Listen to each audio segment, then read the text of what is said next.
پہنی ہوئی تھی. اچانک میرے سامنے آ کر اس نے اپنا نقاب اٹھا دیا. جیسے ہی اس نے اس کا نقاب اٹھایا تو وہ عورت اس کے کہنے لگی کہ حکیم ترمذی میں آپ پر فریفتہ ہوں, میں چاہتی ہوں کہ میری خواہشات آپ پوری کرو. جب یہ بات وہ عورت کہتی ہے تو حکیم ترمذی وہیں پر رونے بیٹھتے. روزہ صرف 3 چیزوں سے ٹوٹتا ہے, کھانے پینے اور ہم بستری کے ذریعے سے, اور کسی چیز سے روزہ ٹوٹتا نہیں ہے. خاص طور سے ہماری عورتوں کو یہ مسئلہ سمجھانے کی ضرورت ہے. کوئی آ کر یہ پوچھتا ہے کہ بھائی خوشبو والا تیل لگاوے تو کیا اسے روزہ ٹوٹ جاتا ہے؟ کسی آدمی نے زیادہ کھا لیا یا کہ کچھ ہوا جس کی بنا پر اس کو وامٹ اور طے ہو گئی, طے ہونے کی بنا پر روزہ ٹوٹتا نہیں ہے. یہ صاف طور سے یاد رکھنا. میں نے کئی لوگوں سے سنا ہے کہ اس کو طے ہو جانے کی بنا پر اس نے روزہ ہی توڑ دیا. تو انہوں نے کہا کہ اگر اس کا قتل ہی کرنا ہے تو بالآخر ہم اس کو اس کنویں کے اندر ڈال دیتے ہیں جس کی بنا پر کوئی قافلہ ان کو لے لے گا یا کوئی ان کو لے جائے گا. اس رائے پر, اس مشورے پر تمام کے تمام تیار ہو جاتے ہیں اور تمام کے تمام بھائی لے جا کر یوسف علیہ السلام کو اس کنویں کے اندر ڈال دیتے. ایک مرتبہ ایک نوجوان چلا جا رہا تھا, اس کی نظر ایک کسی عورت پر, ایک لڑکی پر پڑی. وہ اس کا فریفتہ ہو گیا, عاشق ہو گیا, اس کے پیچھے پیچھے جانے لگا. بہت دیر ہو گئی تو اس لڑکی نے دیکھا, مڑ کے بولے کہ میرے پیچھے پیچھے تو کیوں آتا ہے؟ بولے میں تجھ پہ دل و جان سے عاشق ہو چکا ہوں, میں تجھ پر فریفتہ ہو چکا ہوں. قابل تعجب ایک بات ہے کہ یوسف علیہ السلام نے جب خواب دیکھا تو اپنے بھائیوں کو ستاروں کی طرح چمکتے ہوئے دیکھا. یعقوب علیہ السلام جو خواب دیکھتے ہیں تو اپنے بیٹوں کو بھیڑیوں کی طرح دیکھتے ہیں. بھیڑیے یہ تو گمراہی کی طرف اشارہ کرتا ہے, بھیڑیے یہ تو گناہوں کی طرف اشارہ کر رہا ہے. بسم اللہ الرحمن الرحیم. إذ قال يوسف لأبيه يا أبت إني رأيت 11 كوكبا والشمس والقمر رأيتهم لي ساجدين. قال يا بني لا تقصص رؤياك على إخوتك فيكيدوا لك كيدا إن الشيطان للإنسان عدو مبين. وكذلك يجتبيك ربك ويعلمك من تأويل الأحاديث ويتم نعمته عليك وعلى آل يعقوب كما أتمها على أبويك من قبل إبراهيم وإسحاق إن ربك عليم حكيم. وہ وقت قابل ذکر ہے جبکہ یوسف علیہ السلام نے اپنے والد سے کہا کہ اے میرے ابا جان, میں دیکھتا ہوں کہ 11 ستارے اور ایک سورج اور ایک چاند مجھ کو سجدہ کرتے ہیں. یعقوب علیہ السلام نے کہا کہ اے میرے پیارے بیٹے, یہ تو اپنا قصہ اپنے بھائیوں کے سامنے بیان نہ کرنا ورنہ وہ تیرے لیے مکر کریں گے. ان الشیطان للانسان عدو مبین, بے شک شیطان انسان کے لیے کھلا دشمن ہے. جیسا کہ ہم تمہارے رب نے تم کو چن لیا اور تم کو باتوں کی تعبیر سکھائی اور اپنی نعمتیں تم پر تام کی اور آل یعقوب پر, جیسے کہ اتمام نعمت کی تمہارے آبا یعنی ابراہیم علیہ السلام اور اسحاق علیہ السلام. بے شک تمہارا رب سب سے زیادہ جاننے والا اور حکمت رکھنے والا ہے.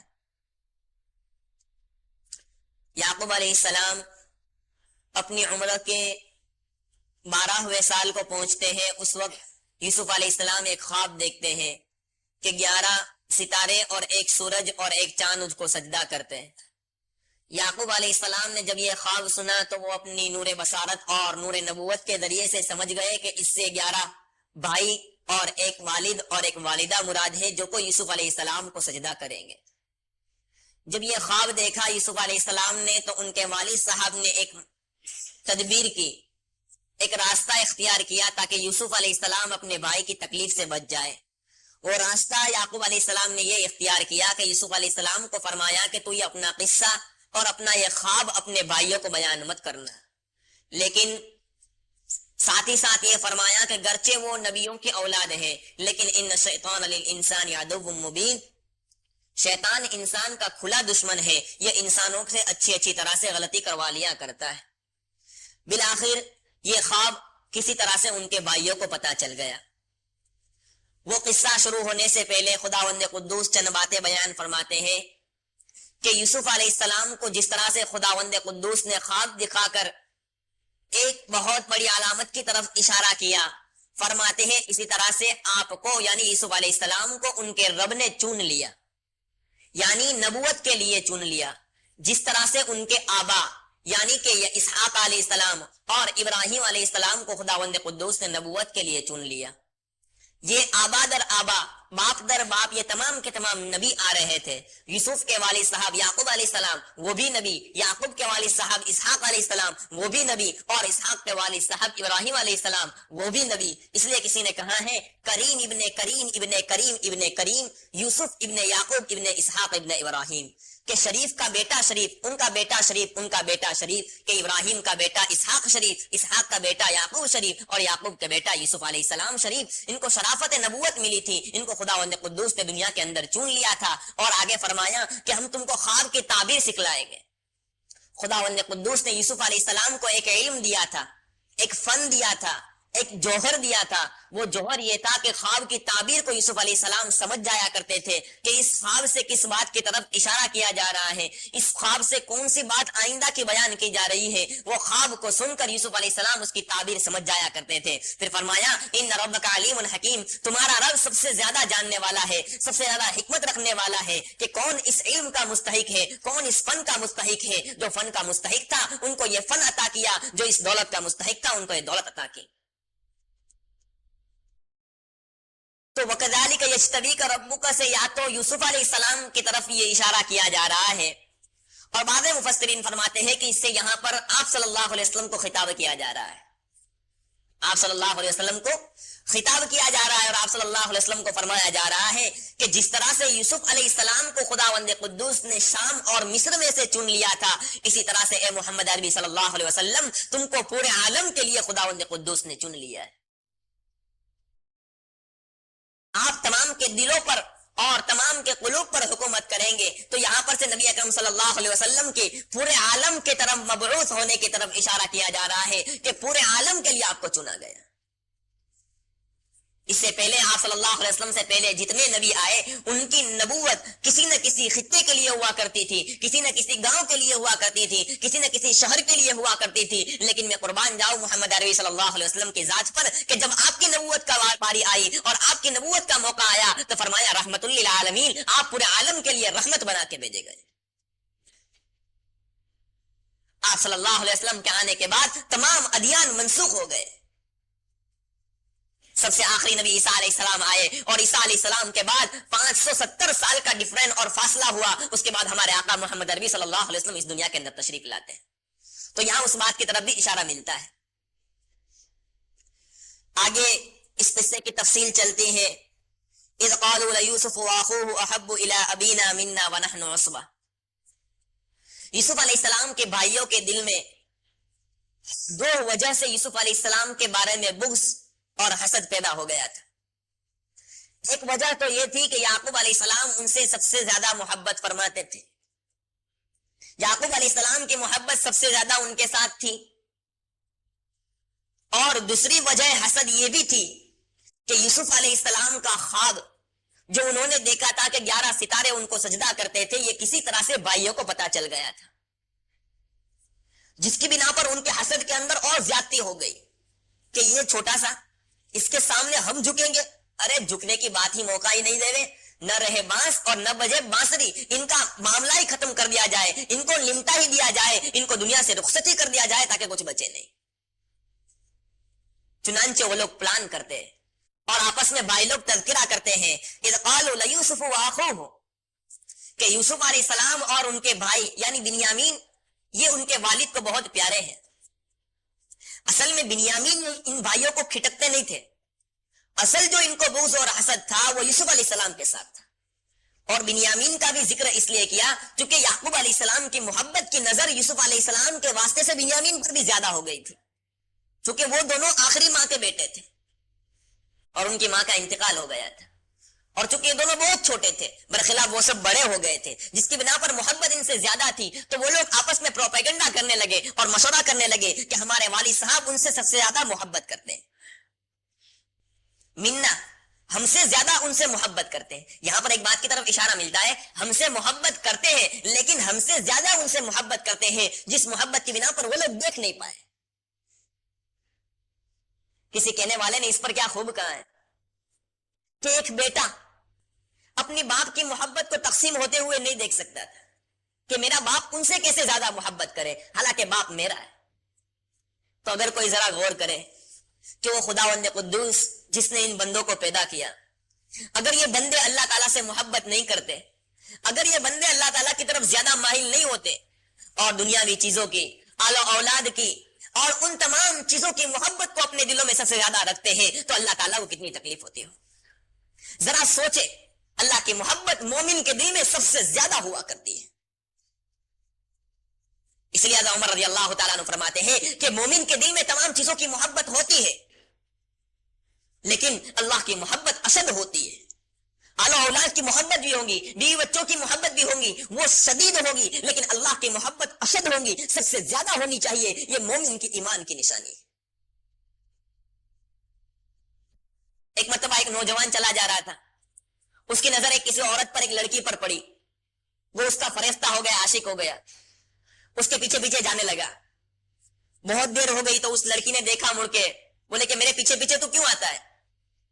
बोले मैं तुझ पे दिलो जान से आशिक हो चुका हूं, मैं तुझ पर फरिश्ता हो चुका हूं। उसने कहा कि तू मेरी तरफ क्या फरिश्ता हो रहा है, मेरे में क्या हुस्न जमाल है, मेरी बहन देख पीछे आ रही हो, मुझसे ज्यादा हसीन है। तो उसने पीछे मुड़ के देखा, जैसे ही उसने पीछे मुड़ा के उस लड़की ने एक गुद्दी पर तमाचा दिया। बोले कि मोहब्बत का दावा करता है, और जब मैंने कहा कि मेरी बहन पीछे हंसी आ रही है, तो तू उसकी तरफ मुड़ के देखा, तेरी मोहब्बत मेरे साथ कहां हुई? अगर तेरा इश्क अगर मेरे साथ होता तो तू किसी और की तरफ माइल नहीं होता। इसी तरह से खुदावंद कुद्दूस के इश्क को भी इंसान समझे कि खुदावंद कुद्दूस के इश्क के दावे हम करते हैं, लेकिन जब हमारे औलाद हमारे सामने आ जाते हैं, हम तमाम चीजों को छोड़ के रख देते हैं, हम नमाजों को छोड़ के रख देते हैं। जब हमारे सामने कारोबार आ जाता है तो हम तमाम चीजों को छोड़ के रख देते हैं। ये हमारी कहां मोहब्बत हुई? ये अल्लाह से मोहब्बत के दावे कहां हुए? जब एक इंसान अपने इश्क के अंदर किसी की शिरकत को गवारा नहीं करता, तो खुदावंद कुद्दूस की जात कैसे गवारा कर सकता?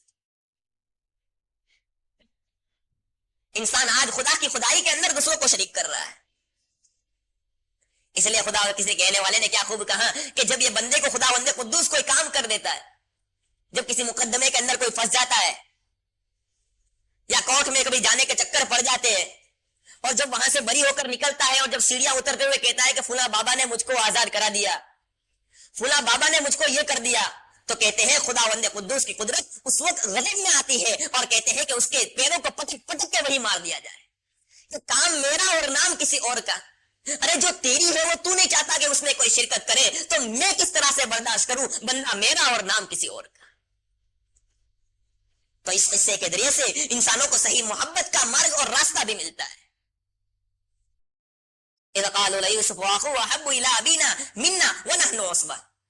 तो वो भाई लोग आपस के अंदर प्रोपेगेंडा करने लगे कि हमारे भाई, हमारे वालिद साहब हमसे ज्यादा यूसुफ अलैहिस्सलाम और उनसे मोहब्बत करते हैं, हालांकि हम तो ज्यादा ताकतवर वाले हैं, हम तो एक जमात है। अगर वालिद साहब को किसी की जरूरत पड़ी तो हमारी जरूरत पड़ेगी, हम उनकी तकलीफ को दूर करने के लिए काम आएंगे। आगे कह दिया इन्ना बाना लफी ज़लालिम मुबीन, कि हमारे वालिद साहब तो सही रास्ता खो बैठे हैं, हमारे वालिद साहब पहचान नहीं पाए कि सही कौन है और गलत कौन है। हमारे वालिद साहब ने फर्क नहीं किया कि मोहब्बत किसके साथ होनी चाहिए ज्यादा, कि हमारे साथ या हमारे भाई यूसुफ के साथ। इन्ना बाना लफी ज़लालिम मुबीन। आगे वो लोग प्लान करते हैं और मशवरे के लिए उनकी टीम बैठती है और जमा होकर बात करते हैं। उक़्तुलू यूसुफ अव इतरहू अर्दन यख़लु लकुम वजहु अबीकुम व तकूनु मिन बादिही क़ौमन सालिहीन। क्या कहा? मशवरा किया तमाम लोगों ने, बैठ गए कि अब क्या किया जाए यूसुफ अलैहिस्सलाम का, इस कांटे को किस तरह से हटाया जाए। तो किसी ने कहा उक़्तुलू यूसुफ, यूसुफ अलैहिस्सलाम को कत्ल कर दो, या किसी दूर दराज जमीन में जाकर फेंक दो जहां पर उसका कोई पूछने वाला ना हो। और जब यूसुफ अलैहिस्सलाम ये कांटा दरमियान से हट जाएगा, यूसुफ अलैहिस्सलाम वालिद साहब जब दूर हो जाएंगे, यख़लु लकुम वजहु अबीकुम, फिर तुम्हारे वालिद साहब की मोहब्बत तुम्हारे लिए खास हो जाएगी, फिर कोई बाकी नहीं रहेगा तुम्हारे दरमियान में, फिर वालिद साहब तुमसे ही मोहब्बत करेंगे। वतकूनु मिन बादिही क़ौमन सालिहीन, और फिर ये गुनाह करने के बाद अल्लाह से तौबा कर लेना, तुम नेक लोगों में से हो जाओगे। अल्लाह अल्लाह। शैतान जब इंसान को पढ़ाता है तो इस तरह से पढ़ाता है, जब नफ्स इंसान को सिखाता है तो उल्टी रास्ते इस तरह से सिखाता है। वतकूनु मिन बादिही क़ौमन सालिहीन, जब इंसान गुनाह करने जाता है तो कहता है गुनाह कर ले, बाद में देखा जाएगा, अल्लाह से तौबा कर लेंगे, रमजान का महीना आ ही रहा है। अरे तौबा की मिसाल तो एक मरहम जैसी है और गुनाह की मिसाल तो एक आग जैसी है। अगर कहीं पर आग लग जाए तो उस पर मरहम लगा लिया जाए, कहीं हाथ में मरहम हो तो उसके भरोसे कोई आग में हाथ डाल देगा कि भाई मरहम तो मेरे पास है, हाथ में हाथ डालने आग में कोई बात नहीं, मरहम तो है मेरे पास। अकल मंदी की बात नहीं है। कोई बेवकूफ कहेगा उससे कि मरहम पास है, आग में हाथ डाल दे। नहीं, अगर कभी आग लग जाए भूले से तो मरहम का इस्तेमाल कर। मरहम इसलिए नहीं बनाई गई कि तू आग में हाथ डाले जा। तौबा इसलिए पैदा नहीं की गई तो तू गुनाह किए जा, बल्कि गुनाह कभी हो जाए तो अल्लाह से माफी मांगे। वतकूनु मिन बादि कौमन सालिहीन। शैतान उनको पढ़ाता है, अभी गुनाह कर लो, अभी भाई को कत्ल कर लो, अभी उनको अपने वालिद से जुदा कर दो, अभी वालिद के गम पहुंचा दो, उसके बाद जाकर तुम तौबा कर लेना, नेक लोगों में से हो जाओ। तौबा इसलिए नहीं बनाई गई। हजरत हकीम तिरमिजी रहमतुल्लाह अलैह, जो अपने जमाने के बहुत बड़े मुहद्दिस गुजरे हैं, वो अपनी जवानी में बड़े खूबसूरत थे, बड़े हसीन और जमील थे। वो हकीम थे, तिब का काम करते थे। फरमाते हैं एक मर्तबा, उनका वाकया लिखा हुआ है, एक मर्तबा मैं अपने तिब खाने में बैठा हुआ था।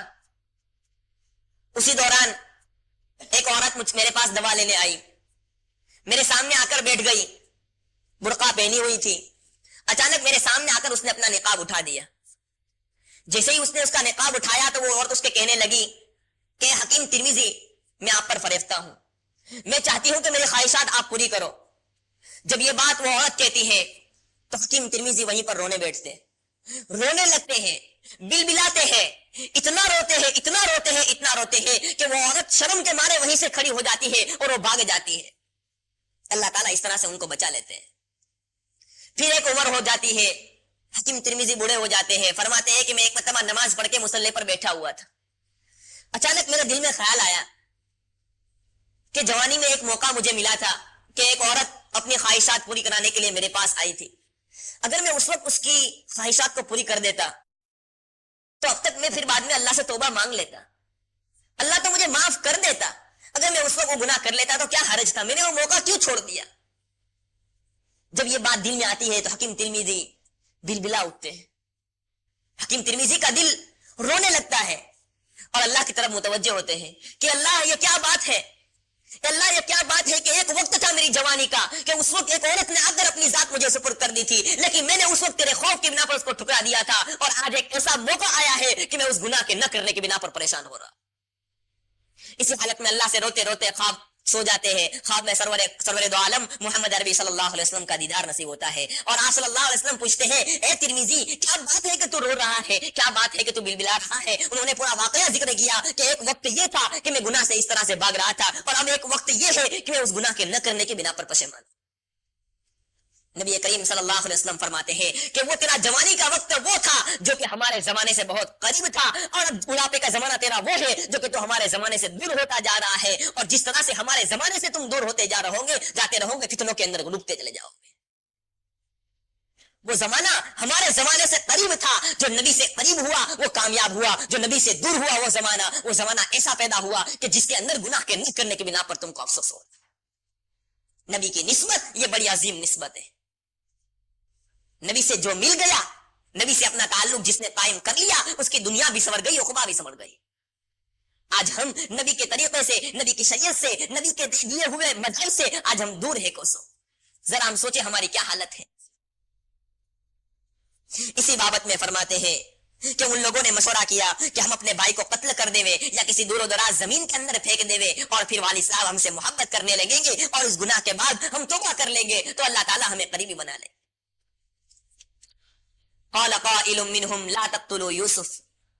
उनमें से एक भाई बोला, जिनको खुदावंद कुद्दूस ने थोड़ी दिल में नरमी पैदा की थी, उसका नाम यहूदा था। उसने कहा, ला तक़्तुलू यूसुफ, यूसुफ अलैहिस्सलाम को तुम कत्ल न करो, बिलाखिर कुछ भी हो जाए ये हमारा भाई है। ला तक़्तुलू यूसुफ वअल्क़ूहु फ़ी ग़याबतिल जुब्ब, उसको करीब में ही एक कुआं है जो झाड़ियों वाला कुआं है, उसमें सांप बिच्छू भी है, उस कुएं के अंदर उसको डाल दो, उसमें सांप बिच्छू भी है, सांप बिच्छू उसको डस जाएंगे, जिसकी बिना पर तुम्हारा मकसूद हासिल हो जाएगा कि वो कत्ल हो जाएंगे, और तुम इसके कत्ल करने की बिना पर गुनाह कबीरा के अंदर मुब्तला नहीं हो। वअल्क़ूहु फ़ी ग़याबतिल जुब्ब, या तो उनको कोई सांप बिच्छू डस जाएंगे या भूखे प्यासे उसके अंदर मर जाएंगे। यल्तक़ितहु बाअदु सय्यारा, या कि कोई काफिला वहां से गुजरेगा, उनको पानी की जरूरत पड़ेगी, वो उस कुएं के अंदर पानी के लिए बाल्टी डालेंगे। हो सकता है कि शायद यूसुफ अलैहिस्सलाम उसको पकड़कर बाहर निकल जाए और वो काफिले वाले उसको गुलाम बना लेंगे अपना, और जिस मुल्क की तरफ जाते होंगे उस तरफ ले जाएंगे। वो अपने वालिद साहब से दूर हो जाएंगे, वो अपने वालिद साहब की निगाहों से दूर हो जाएंगे। तुम्हारा मकसद जो है कि तुम्हारे वालिद की मोहब्बत तुम्हारे साथ खास हो, वो तुम्हारा मकसद तो हासिल हो रहा है, लिहाजा तुम अपने भाई के कत्ल के जरिए से अपने हाथ को उनके खून से मत रंगो। यल्तक़ितु बाज़ु सय्यारा इन कुंतुम फाइलिन, अगर तुम ये बात करने के लिए तैयार हो। क़ालू या अबाना मा लक ला तअमन्ना अला यूसुफ व इन्ना लहू लनासिहून। इससे पहले भी कई बार उन्होंने यूसुफ अलैहिस्सलाम के मुताल्लिक उनके वालिद साहब से दरखास्त की थी कि इनको हमारे साथ भेजा करो, लेकिन वालिद साहब इस बात पर मुतमईन नहीं थे। अब उन्होंने प्लान बना लिया कि चलो हम यूसुफ अलैहिस्सलाम को किसी तरह से भी अपने साथ ले जाते हैं। अब ये तमाम के तमाम भाई याकूब अलैहिस्सलाम के पास गए और दरखास्त की, उनसे रिक्वेस्ट किया कि ये हमारा भाई है, इनको हमारे साथ भेजो, ये हमारे साथ खेलेगा कूदेगा, वहां के आबो हवा के अंदर खुशगवार हवाओं के अंदर ये घूमेगा, इसको खुश होगा, इसकी तबीयत के अंदर मजा आएगा, इसको हमारे साथ भेजा जाए। लेकिन याकूब अलैहिस्सलाम किसी तरह से तैयार नहीं हो रहे, याकूब अलैहिस्सलाम किसी तरह से तैयार नहीं हो रहे, और उन्होंने कहा क़ाल इन्नी लयहज़ुनुनी अन तज़हबू बिही व अख़ाफ़ु अन याकुलहु ज़ि'ब, मुझे गम है कि जब ये मेरी आंखों से दूर होगा तो मेरी आंखों की ठंडक मुझसे दूर हो जाएगी। और दूसरी वजह यह बतलाई कि कहीं उनको भेड़िया खा जाएगा। याकूब अलैहिस्सलाम ने यह बतलाया मुझे डर है कि कहीं इनको भेड़िया खा जाएगा और तुम लोग उससे गाफिल होगे। जब ये बात सुनी तो उन्होंने भाइयों ने कहा कि इनको कैसे भेड़िया खा सकता है, जबकि हम एक ऐसे ताकतवर हैं कि 10-10 शेरों का मुकाबला कर सकते हैं, हम कैसे इसकी हिफाजत नहीं करेंगे, आपने ये हमारे बारे में कैसे गुमान किया। जब ये तमाम की तमाम बातें उनके भाइयों ने याकूब अलैहिस्सलाम के सामने रखी, फिर भी याकूब अलैहिस्सलाम इस बात पर बहुत मुश्किल से तैयार हो रहे थे और बिल आखिर यूसुफ अलैहिस्सलाम के जाने की इजाजत दे देते हैं। जब वालिद साहब उनको इजाजत देते हैं तो वो तमाम के तमाम भाई खुश हो जाते हैं। एक भाई उनको अपने कंधे पर बिठाता है और कंधे पर बिठाकर ले जाने के लिए तैयार हो जाता है, फिर दूसरा भाई उनको कंधे पर उठाता है, फिर तीसरा भाई उनको कंधे पर उठाता है। इस तरह से याकूब अलैहिस्सलाम कहीं देखते रहते हैं वहां पर, और वो भाई उनको लेकर जंगल की तरफ रवाना होते हैं। जब वालिद साहब की निगाहों से वो ओझल हो गए और बहुत दूर निकल गए तो एक भाई ने यूसुफ अलैहिस्सलाम को कंधे से पटक मारा नीचे, बोले चल अपने पैर से। अब बहुत तेजी से वो भाई तमाम के तमाम चलने लगे। यूसुफ अलैहिस्सलाम के नन्हे नन्हे कदम थे, वो चल नहीं पाते थे, वो बहुत मासूम उम्र को थे। उन्होंने अपने एक भाई को पकड़ा और मदद चाही कि मुझे उठा लो, मुझे अपने साथ में ले चलो, मैं ज्यादा तेज चल नहीं पाता हूं। उन्होंने उनको झिड़क दिया, फिर दूसरे भाई से मदद मांगी, फिर तीसरे भाई से मदद मांगी। इस तरह से तमाम के तमाम उनको झिड़कते रहे। बिल आखिर वो यहूदा के पास गए, अपने भाई के पास गए, उनसे मदद की भीख मांगी कि तुमने तो वालिद साहब से वादा किया था कि हम इसको बच्चे को तमाम हिफाजत के साथ ले जाएंगे, इनको खुश रखेंगे, इनको फिर हिफाजत के साथ हम वापस लाएंगे, तुम अपना वादा कहां भूल गए। बिल आखिर यहूदा को कुछ रहम आता है, वो आगे बढ़ते हैं, फिर भाइयों से मशवरा करते हैं कि भाई हमने जो इरादा किया है कि इनको कत्ल करने का, या हमने जो इरादा किया है कि इनको कहीं जाकर फेंक आएंगे, इस कत्ल के इरादे से हम बाज आ जाए। हमने वालिद साहब को तो वादा किया था, हम अपने वादे के खिलाफ करेंगे, हमको ऐसा नहीं करना चाहिए। जब ये बात तमाम के तमाम 9 भाई सुनते हैं तो वो लोग हमारे गुस्से के कहने लगते हैं कि मालूम होता है कि तुझे को वालिद साहब के सामने बहुत अच्छा बनना है, जिसकी बिना पर तू यूसुफ अलैहिस्सलाम की फिक्र कर रहा है। अगर तू तैयार है तो तैयार रहे, वरना यूसुफ अलैहिस्सलाम के साथ मरने के लिए तू भी तैयार हो जा। यहूदा ने देखा कि मामला कुछ गड़बड़ नजर आ रहा है, तो उन्होंने कहा कि अगर इसका कत्ल ही करना है तो बिलाखिर हम इसको इस कुएं के अंदर डाल देते हैं, जिसकी बिना पर कोई काफिला इनको ले लेगा या कोई इनको ले जाएगा। इस राय पर, इस मशवरे पर तमाम के तमाम तैयार हो जाते हैं और तमाम के तमाम भाई ले जाकर यूसुफ अलैहिस्सलाम को उस कुएं के अंदर डाल देते। कुएं के अंदर डालने के बाद खुदा की एक तरह की अजीब मदद आती है। वो मदद क्या है उसको इंशाल्लाह आइंदा कल बयान किया जाएगा। और साथ ही साथ एक बात काबिल ताज्जुब ये भी है कि याकूब अलैहिस्सलाम ने जब उनको रवाना किया, उससे पहले आपने एक ख्वाब देखा था। ख्वाब में यह देखते हैं कि यूसुफ अलैहिस्सलाम एक पहाड़ी पर खड़े हैं और उनके चारों तरफ 10 से ज्यादा भेड़िए, वहां पर 10 भेड़िए खड़े हुए हैं और वो तमाम के तमाम उनको निगलने के लिए तैयारी कर रहे हैं। और निगलने जाते हैं तो उसी दौरान में जमीन यूसुफ अलैहिस्सलाम को निगल लेती है। तो इस ख्वाब की ताबीर याकूब अलैहिस्सलाम समझ गए थे। अपने नूरे नबूवत के जरिए से याकूब अलैहिस्सलाम इसकी ताबीर समझ गए थे कि इसकी ताबीर ये है कि भेड़ियों से ये 10 के 10 भाई मुराद है और याकूब अलैहिस्सलाम को जमीन निगल लेंगी, इससे मुराद ये है कि किसी कुएं के अंदर यूसुफ अलैहिस्सलाम को डाल दिया जाएगा। इसलिए याकूब अलैहिस्सलाम तैयार नहीं हो रहे थे, लेकिन बच्चों के मुसलसल اسرار کی بنا پر یعقوب علیہ السلام مجبوراً تیار ہو گئے، ورنہ یعقوب علیہ السلام یہ کہہ دیتے ہیں کہ مجھے تمہیں سے خوف ہے، تمہیں مجھے بھیڑیے معلوم ہوتے ہو، لیکن بچوں کی دل شکنی نہ ہو، بچوں کا دل نہ ٹوٹے، اس لیے یعقوب علیہ السلام نے یہ اظہار نہ کیا۔ قابل تعجب ایک بات ہے کہ یوسف علیہ السلام نے جب خواب دیکھا تو اپنے بھائیوں کو ستاروں کی طرح چمکتے ہوئے دیکھا۔ یعقوب علیہ السلام جو خواب دیکھتے ہیں تو اپنے بیٹوں کو بھیڑیوں کی طرح دیکھتے ہیں۔ بھیڑیے یہ تو گمراہی کی طرف اشارہ کرتا ہے، بھیڑیے یہ تو گناہوں کی طرف اشارہ کر رہا ہے، اور ستارے جو ہیں وہ ہدایت کی طرف اشارہ کر رہے ہیں، وہ اس بات کی طرف اشارہ کر رہے ہیں کہ ان بچوں کے ذریعے سے، ان بھائیوں کے ذریعے سے لوگوں کو ہدایت ملے گی، اور بھیڑیے تو اس بات کی طرف اشارہ کر رہے ہیں کہ ان کی طرف سے گمراہی ہے، ان کی طرف سے گناہ ہونے والا ہے، یہ تو ضلالت میں گرنے والے ہیں۔ یہ دونوں فرق کیوں ہوا؟ یہ دونوں خواب کی تعبیر الگ الگ کیوں نکلی؟ وہ خواب کی تعبیر الگ الگ کیے ہیں، اس کو بھی انشاءاللہ آئندہ کل بیان کیا جائے گا۔ دوسری بات ایک یہ ہے کہ مجھے روزہ کا ایک مسئلہ بیان کرنا تھا کہ عام طور سے ہم روزے کی حالت میں یہ سمجھتے ہیں روزہ صرف 3 چیزوں سے ٹوٹتا ہے، روزہ صرف 3 چیزوں سے ٹوٹتا ہے، کھانے پینے اور ہم بستری کے ذریعے سے، اور کسی چیز سے روزہ ٹوٹتا نہیں ہے۔ خاص طور سے ہماری عورتوں کو یہ مسئلہ سمجھانے کی ضرورت ہے۔ کوئی آ کر یہ پوچھتا ہے کہ بھائی خوشبو والا تیل لگاوے تو کیا اسے روزہ ٹوٹ جاتا ہے؟ میں اس سے سوال یہ کروں گا کہ خوشبو والا تیل جب تو سر میں ڈالتا ہے تو کیا تیرے پیٹ میں چلا جاتا ہے؟ وہ خوشبو والا تیل کہیں پیٹ میں چلا جاتا ہے؟ نہیں، اس سے کوئی روزہ ٹوٹتا نہیں ہے۔ اسی طرح سے کوئی آدمی سرما لگائے اس سے بھی روزہ ٹوٹتا نہیں ہے، کوئی آدمی عطر لگائے، خوشبو لگائے، اس سے بھی روزہ ٹوٹتا نہیں ہے۔ کسی آدمی کو اگر وکس کی ضرورت پڑ گئی تو اس نے وہ سونگا تو اس سے بھی روزہ ٹوٹتا نہیں ہے۔ اسی طرح سے کسی نے بام لگانے کی ضرورت پڑی یا کسی کو وکس لگانے کی ضرورت پڑی، اس سے بھی روزہ ٹوٹتا نہیں ہے۔ روزہ صرف 3 چیزوں سے ٹوٹتا ہے، کھانے پینے اور ہم بستری کے ذریعے سے۔ لہٰذا اگر کوئی بیمار ہو گیا اور بیماری کی حالت میں اگر اس کو انجیکشن لینے کی ضرورت پڑی تو اگر وہ آدمی انجیکشن لیتا ہے تو بھی روزہ ٹوٹتا نہیں ہے۔ یہ مسئلہ یاد رکھنا، انجیکشن لینے کے ذریعے سے روزہ ٹوٹتا نہیں ہے۔ اگر اسی طرح سے کسی نے روزے میں سحری میں زیادہ کھا لیا اور کھانے کی بنا پر اس کو قے ہو گئی یا وامٹ ہو گئی، اس کی بنا پر بھی روزہ ٹوٹتا نہیں ہے۔ 2 صورت ہے، ایک تو یہ ہے کہ وامٹ خود بخود ہو جائے، کسی آدمی نے زیادہ کھا لیا یا کہ کچھ ہوا جس کی بنا پر اس کو وامٹ اور قے ہو گئی، قے ہونے کی بنا پر روزہ ٹوٹتا نہیں ہے۔ یہ صاف طور سے یاد رکھنا۔ میں نے کئی لوگوں سے سنا ہے کہ اس کو قے ہو جانے کی بنا پر اس نے روزہ ہی توڑ دیا۔ نہیں، قے ایک آدمی خود بخود کرے اور ایک خود بخود ہو جانا، یہ 2 مسئلے الگ الگ ہیں۔ کسی آدمی نے کچھ تکلیف ہو گئی پیٹ میں اور اس نے انگلی ڈال کے خود بخود کی، اس نے قے، تو اس صورت کے اندر تو روزہ ٹوٹتا ہے۔ اور ایک تو خود بخود ہو جانا، اس کی طرف سے ہو جائے، انسان نے کوئی انگلی ڈالی یا کچھ نہیں کیا، تو اس صورت کے اندر اس کا روزہ ٹوٹتا نہیں ہے۔ روزہ اتنا کمزور نہیں ہے کہ پھٹ دے کر ٹوٹ جائے، روزہ تھوڑا مضبوط ہے اپنا، کیا اپنا روزہ مضبوط ہے، اتنا پتلا نہیں، اتنا کمزور نہیں کہ پھٹ دے کر ٹوٹ جائے۔ جیسے کہ ایک مسئلہ ہے، تم سمجھا دیتا ہوں، اختلافی مسئلہ ہے، ہمارے نزدیک تو نہیں ہے۔ امام شافعی رحمۃ اللہ علیہ کے نزدیک یہ ہے کہ اگر کوئی آدمی وضو کرنے کے بعد اپنی عورت کو چھو لے یا ان کی عورت ان کو چھو لے تو ان کا روزہ ان کا وضو ٹوٹ جاتا ہے۔ وضو کرنے کے بعد کوئی آدمی، امام شافعی رحمۃ اللہ علیہ کے شافعی کے نزدیک مسئلہ ہے، اپنے نزدیک تو نہیں ہے، گھبرانا مت، کہ کوئی آدمی اپنی عورت کو چھو لے یا ان کی عورت ان کو چھو لے تو اس کا وضو ٹوٹ جاتا ہے۔ تو اپنے بعض لوگ مذاق میں یہ کہتے ہیں ان کا وضو تو بہت پتلا ہوتا ہے، جس کی بنا پر کوئی ٹچ کرے تو پھٹ دے کر پھٹ جاتا ہے یا ٹوٹ جاتا ہے۔ اپنا وضو ایسا نہیں ہے، بہت مضبوط ہے، گھبرانا مت، کیسے بھی ٹوٹنے والا نہیں ہے۔ اسی طرح سے اپنا روزہ بھی بہت مضبوط ہے، اتنا جلدی ٹوٹنے والا نہیں ہے۔ یا کوئی آدمی یہ مسئلہ پوچھتے ہیں، اللہ اللہ، ہمارے بے علمی کی بات تو یہ ہے کہ کسی آدمی نے مجھے آ کر ایک مرتبہ یہ مسئلہ پوچھا کہ حالت روزہ میں کوئی آدمی ناخن کاٹے تو روزہ ٹوٹتا ہے یا نہیں ہے۔ اسی طرح سے کسی آدمی نے مسئلہ یہ پوچھا کہ بھائی بال کاٹنے سے روزہ ٹوٹتا ہے یا نہیں ہے۔ یہ تو زیادتی کی سب گئی چیز، اس سے کوئی روزہ ٹوٹتا نہیں ہے۔ اچھی بات، یہ خوشی کی بات ہے کہ اگر کچھ نہ معلوم ہو تو پوچھنا چاہیے، لیکن میں سب کے سامنے اس لیے بیان کرتا ہوں تاکہ کسی کے سامنے یہ بات واضح نہ ہو تو سامنے آ جاوے کہ اپنا روزہ بہت مضبوط ہے، اتنی جلدی ٹوٹنے والا نہیں ہے۔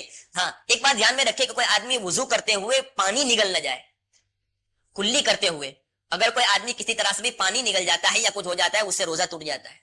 ایک بات یاد رکھنا، اس سے روزہ ٹوٹ جاتا ہے۔ کوئی آدمی گلے کے نیچے پانی اتار دے کسی طرح سے بھی اتر جاتا ہے، اس سے روزہ ٹوٹ جاتا ہے۔ چونکہ انسان پانی اتارتا ہے اس وقت اس کا ایک طرح سے دھیان ہوتا ہے کہ میں بھائی کلی کر رہا ہوں یا کچھ کر رہا ہوں، تو اس صورت کے اندر احتیاط رکھنا بہت ضروری ہے۔ اس صورت کے اندر روزہ ٹوٹتا ہے انسان کا، چونکہ وہ گلے سے نیچے پانی اتر جاتا ہے۔ یہ تمام باتیں سمجھ میں آ رہی کچھ؟ یہ تمام چیزیں، یہ علمی بات ہے، یہ ہمارے روزے کے اندر بہت ضروری تمام چیزیں ہیں، اس کو جاننا ضروری ہے۔ اللہ تعالیٰ کہیں سنی باتوں پر عمل کرنے کی توفیق عطا فرماوے۔ اگر کوئی بات کہنے کے بعد کچھ سمجھ میں نہ آوے تو بعد میں بھی پوچھ سکتے ہیں، جیسے کہ کسی نے کہا تھا، وہ مسئلہ بتلایا تھا احتلام کے متعلق، کہ اگر کوئی احتلام نہیں بلکہ رات کو صحبت کے متعلق جو مسئلہ بتلایا تھا کہ کبھی ضرورت پڑی تو فوراً غسل کرنا واجب نہیں ہے۔ اس کا مطلب یہ بھی نہیں کہ غسل نہ کرے، اگر غسل کر لے تو یہ بہتر ہے، افضل یہ ہے کہ غسل کر لیا جائے فوراً، یا کم از کم وضو کر لیا جائے، اور کوئی آدمی اگر بغیر غسل کے بھی سو گیا تو وہ حرام نہیں ہوگا۔ سبحان اللہ بحمدہ، سبحانک اللہم و بحمدک، ونشہد ان لا الہ الا انت، نستغفرک ونتوب الیک۔